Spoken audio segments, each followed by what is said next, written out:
progress. Welcome back to Empowered Plates, Empowered Lives, the podcast that's all about helping you navigate your journey to healing and empowerment through food. I'm your host, Giovanni, and today's episode is all about my signs and symptoms that led me to a diagnosis. But before we dive into this episode, vibe with me, y'all. Welcome to the Empowered Plates, Empowered Lives podcast.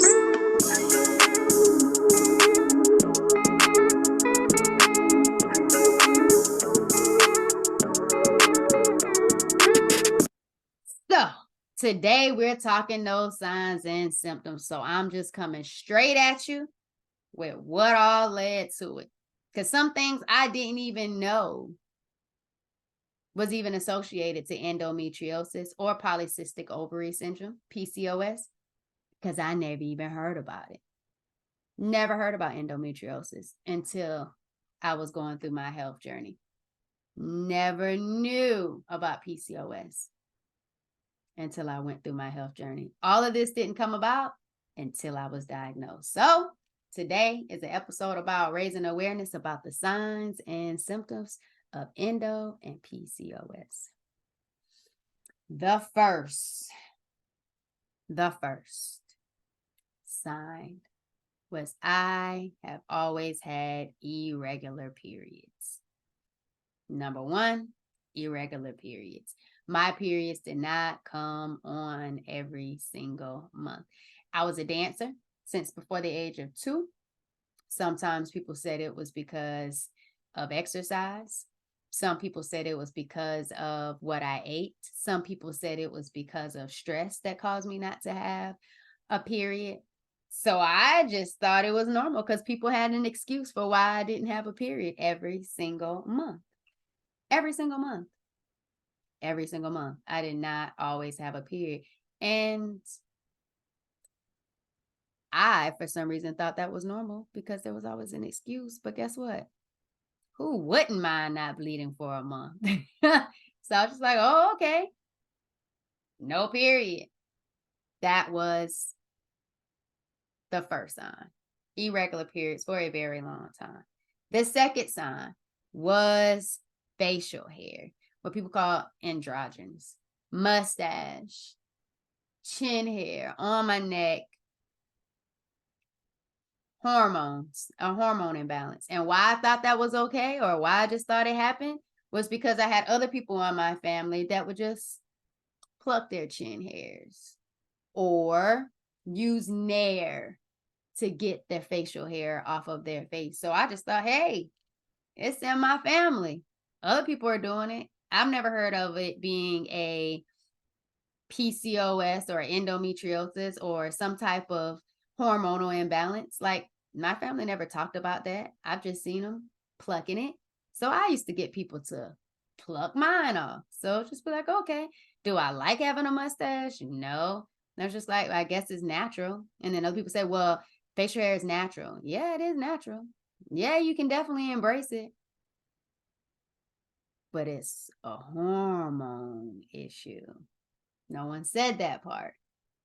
So, excessive facial hair is a sign that there is a hormone imbalance that could potentially mean PCOS, polycystic ovary syndrome, or it could be something dealing with endometriosis. Don't take it for lightly. Dig a little deeper. Figure out a little bit more about your food consumption, but also about your hormones. So talk to your primary care physician.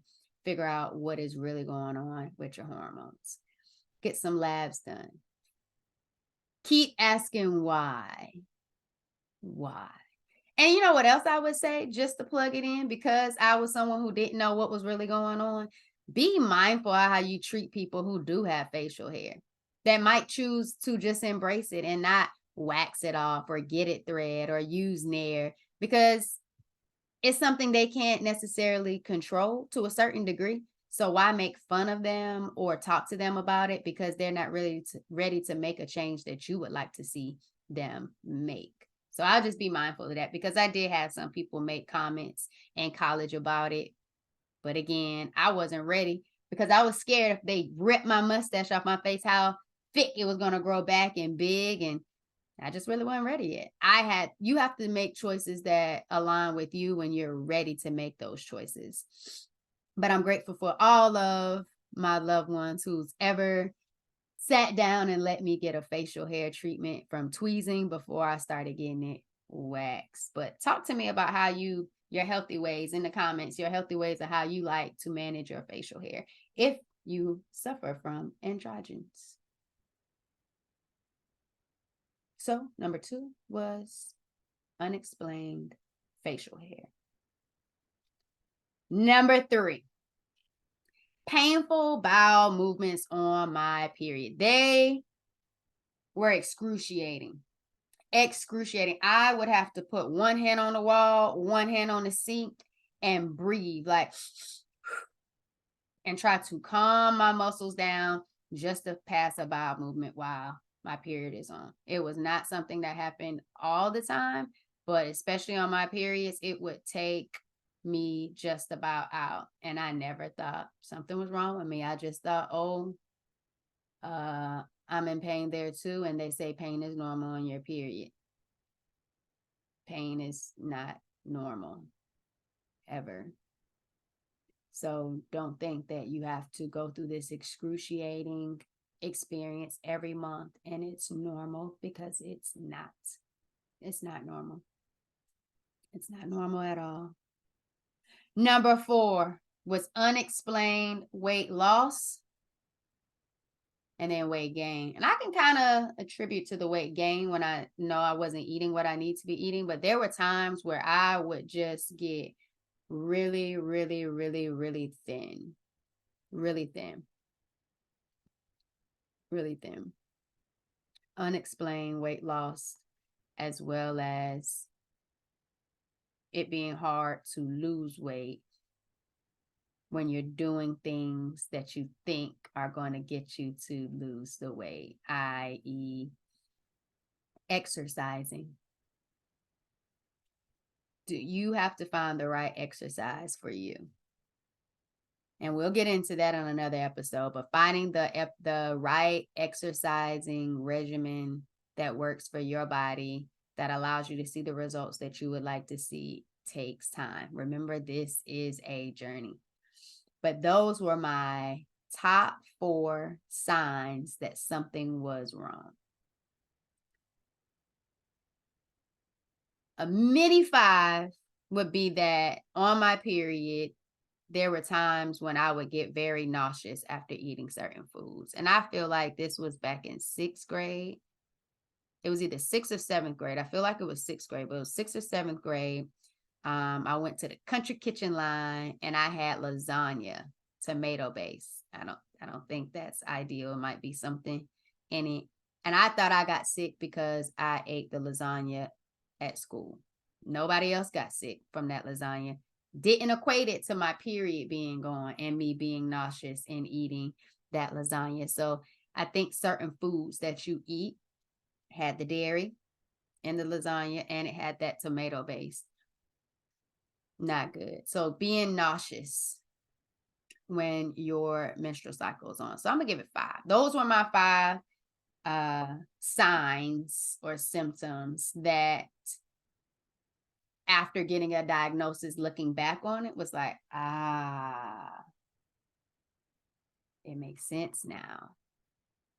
What led me to the diagnosis was having debilitating pain in April 2019, never knowing or thinking or considering it was my period. The first sign of being just very, very sick, can barely move, whole body, couldn't get comfortable, ready to throw up. Happened again in August of 2019. And at that point, going to the ER, letting them do imaging, finding out that I had a cyst that was now rupturing on my ovary. That led me into this discovery, into getting diagnosed with stage 4 endometriosis. And now knowing why I had facial hair and irregular periods, being diagnosed with polycystic ovary syndrome, PCOS. After surgery, they also found a spot inside of my pelvic lining that qualified me for adenomyosis, which is endometriosis in that abdominal wall, that muscle cavity, which causes even more pain. So yes, those were my 5 signs and symptoms that led me to a diagnosis of endometriosis, adenomyosis, and PCOS, polycystic ovary syndrome. And they also found 2 fibroids, small ones, but they were there as well, that they took out during my laparoscopic surgery of March 2020, right before the pandemic came. Run those back one more time. Irregular periods,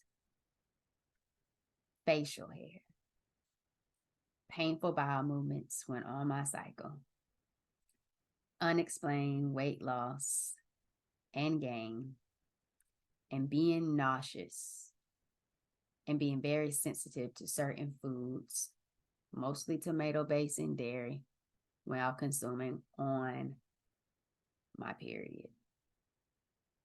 But the biggest one was that debilitating pain, which was a sign that I had a ruptured cyst on my ovary. So that is just a part of my journey of strength. We will have other people come on the podcast to share their journeys of strength who've also been diagnosed with endometriosis, adenomyosis, PCOS, or fibroids. My sisters, those journeys of strength. So make sure you stay tuned in for our next episode. Remember, don't forget to like, comment, subscribe to all social media platforms at Empowered Plates, Empowered Lives on Instagram and Threads, at @forward_vibrations, the main business page. And then Forward Vibrations on Facebook. We have a page there as well. And then don't forget to follow us on YouTube if you're listening in audio right now. YouTube is Forward Vibrations 2347. As always, it's been an absolute pleasure. Be well. Remember to pay attention to what you're paying attention to and be intentional, Bo. Be intentional about being intentional. Love and light. Be easy.